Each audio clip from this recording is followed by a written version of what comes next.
Përshëndetje, jam Alban Dervishi, lindur e rritur në Tiranë, shumë Petronini, kupton, në shkollë mesme dhe ndiem shumë krenar që këtë qershor të marr komandë të USS Pearl Harbor. Kam jetë të tërë që e prisja këtë moment dhe është një nder sepse Ambasada e Shteteve të Bashkuara në Tiranë ka njoftuar se Alban Dervishi, një shqiptaro-amerikan, do të marrë komandën e luftanies amerikane USS Pearl Harbor në qershor të fiviti. Një tironës që merr komandën e një luftanie amerikane.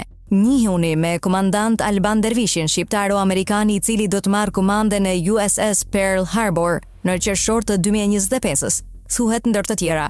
I lindur në Tiranë dhe me origjinë nga një familje ushtarake, Albani dhe prindërit e tij emigrua në Shtetet e Bashkuara 25 vjet më parë për të ndjekur ëndërrën amerikane.